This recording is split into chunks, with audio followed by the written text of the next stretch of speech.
ਵਾਹਿਗੁਰੂ ਜੀ ਕਾ ਖਾਲਸਾ ਵਾਹਿਗੁਰੂ ਜੀ ਕਾ ਵਾਹਿਗੁਰੂ ਜੀ ਖਾਲਸਾ ਕੀ ਫਤਿਹ ਵਾਹਿਗੁਰੂ ਜੀ ਕੀ ਫਤਿਹ so I'm Harijot Singh and I've been helping with the audio stories of SikhNet or now the animated stories of SikhNet for some time and this is Guvinder Singh. He's been helping more recently and the most recent thing that we've created is the story of the Ancient One. And so we're going to talk a little bit about that. And first of all, what was your general impression of this story? I think you'd heard it as a kid before. Right. I'd been to Ambersar many times before, and I'd visited Santokhsar 2 or 3 times before. And I think the initial time I visited was I was taken there when I was younger, and I would visit there repeatedly simply because it was kind of abandoned, neglected, and there was a lot of mystery that was pulling me to the place as to, what is this place? What is its actual history? And all you really get is a summarized kind of history of the place outside of the Gurdwara that doesn't really go into much detail. And so it was always kind of like an intention of mine that I would do deeper research about it and, make a change about this. I mean, congratulations to you as being like a young kid at the time and thinking I'm going to research this later at some point. I mean, because yes, it's so when I look at that story, I heard a couple different versions of the story, and I wrote a script for this story like several years ago, but then we discovered, it's actually written in the Suraj Prakash Granth, which is very comprehensive, like, history of all 10 gurus. And now we had a text that we could actually base the script off of rather than just kind of the stories that I heard. It's actually not as different as I would have thought, the original to what we came up with. But the significance of the story is incredible to me because it's this person had been waiting. He'd been told that someday in the future in Kal Yuga, there will be a person in Guru Arjan who will incarnate, and you have to talk with him, and he will give you all the wisdom you need, and he will liberate you. So the idea that somebody's been waiting for thousands, could be 6,000 years, could be 10,000 years, who knows? The idea that in one day the Guru would liberate this person, that's just a day in the life of the Guru Arjan. It just emphasizes how deep is Sikh history, how supremely important is our history, is our teachings, and highlights if he can liberate somebody in one day who's been waiting all these thousands of years, how what about everything else he said? That's one shabad that he could be explaining to that person. And he's written hundreds of shabads. So the idea is to convey these stories to the younger generation, and that significance is inherently imparted by the fact that this person had been waiting for thousands of years. Mm-hmm. And so Yeah. that brings us into the kind of the translation here, where the work that we're working from is the Suraj Prakash Granth, and there's an old Braj Bhasha version, the original version from the 1800s, and then Ajit Singh Aulak had been the one to translate it into more modern Punjabi, right? And that's what we were working on with. Yeah. So we've got the Braj Pasha text, which is, the traditional court language or the language of the poetics that are happening within the 17th to 18th century to even the 19th century in classical Indian courts. And so Gobind Singh wrote the history of the Gurus in that language. And so there we were struggling away, translating both the original Punjabi Tika, the translation, as well as the Braj Bhasha itself. And of course, we had to do that because the Tika doesn't actually necessarily translate everything, which is, partially to do with the politics of translation and Sikhi and its reformation and all of these things. So we had to sit there and we had to kind of go through that process of translating the Braj correctly so that we could extrapolate the best details we could from the Suraj Prakash narrative for our story. So yeah. Yeah, and that was no small work. That was like it took a lot of concentration to get that part done. Right. So yeah, this is to kind of show there's a lot of work that goes behind. It's like it's stories for kids. At the same time, we're making a translation that's available in English probably for the first time for the English world, where you Mm-hmm. can it's out there. Like there's somebody would have said a little bit of the story in a forum somewhere, and people have kind of heard this on the street, but the actual translation of this text available in English, I believe this is the first time. So that's another kind of exciting part about this. This is behind the scenes work just to create the audio for the animation, you know? Yeah. Yeah. I mean, it also adds, or it also plays into the visuals as well, and in the way that we, direct that process of our animators themselves are creative people, and they do amazing work. But as we're going through that process, as we're translating, we're not just translating, we're also producing the visuals. We're gaining an awareness, a concept of the visuals, and it's a very tough process sometimes, sitting down thinking about, wait, just how was this happening? How was the Guru doing this, or how were the Sangat reacting to this? How do we portray that? It's a beautiful but sometimes frustrating process. Yeah. Yeah. And there's a few, I mean, we don't really have time to go all the different little things that we put into this, but it's a vision, we pick out the specifically we want to highlight parts of the translation. Specifically, we have like our vision of how that would look like in animation and putting it all together. Yeah, but it's fun in the end, even if it is cumbersome. It's still a fun process. There's one part of the story that didn't quite make it in the animation because it's just like there's so many layers to the text that you can't put everything in. It's just too much. And I try to put in different layers, but one thing that didn't quite make it in is after the yogi meets the Guru requests him to stay around for some time and give darshan to the Sangat. And the Guru says, this will increase the faith of the Sangat. And the yogi he's been waiting all these thousands of years, and he finds a way to get out of this request.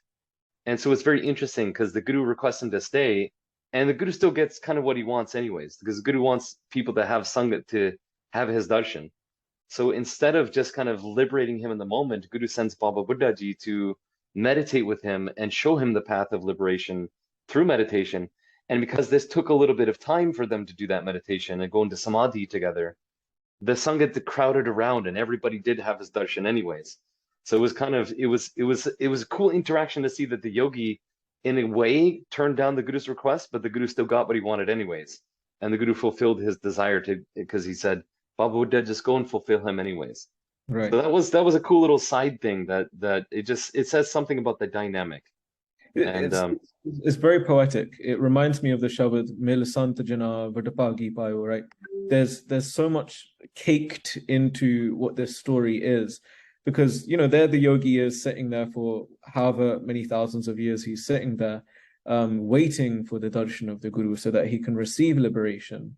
He has this long, complex conversation with Guru Arjan, only for Baba Buddha Ji to then actually be the one who imparts the instruction of Naam, the drirta of Naam, to him, which in some sense is just profound, because it shows, the nature of what Gurmat is.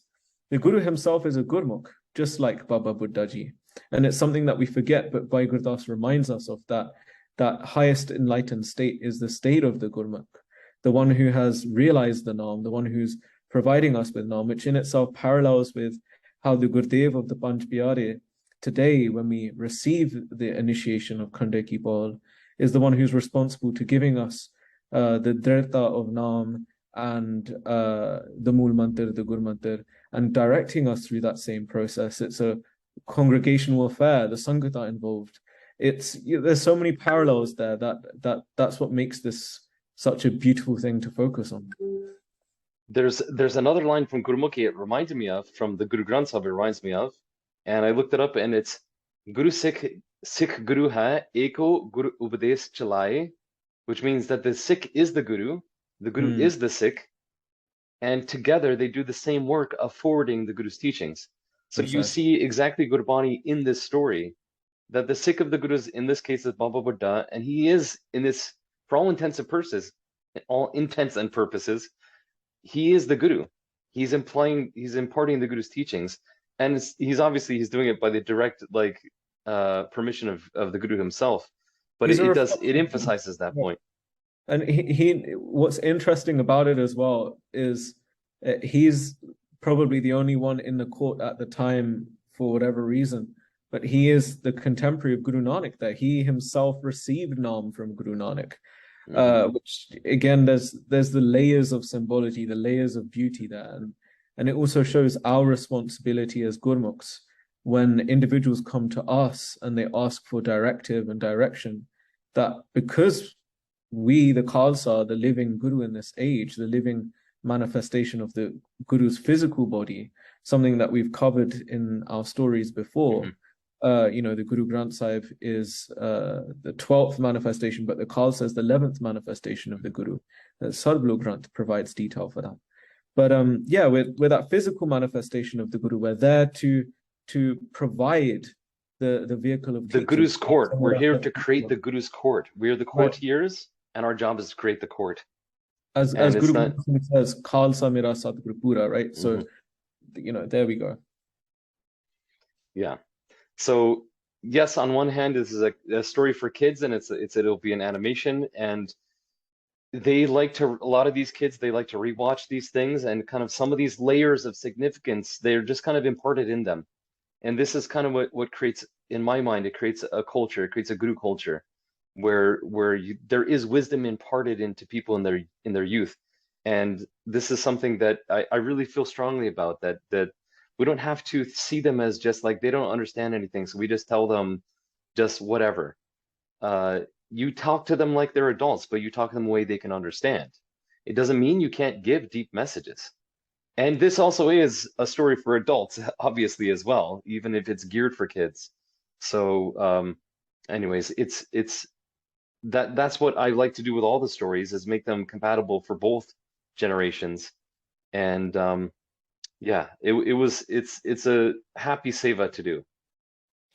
And so through this, we hope that, an understanding, a relationship can be rebuilt or reforged with Santokh Sahib, one of the 5 sarovars of Amritsar that Guru Har Gobind Maharaj gave us the hukum that every Gursikh must fulfill this bachan, this hukum of mine, that you must, take Ishnan in each and every one of the sarovars to gain the qualities that are embedded there. Santokh Sahib is the first sarovar of Amritsar, the place where we can gain the experience, the gnosis, the mysticism of contentment. And that contentment that arises through Naam, that's what's been instilled in that place.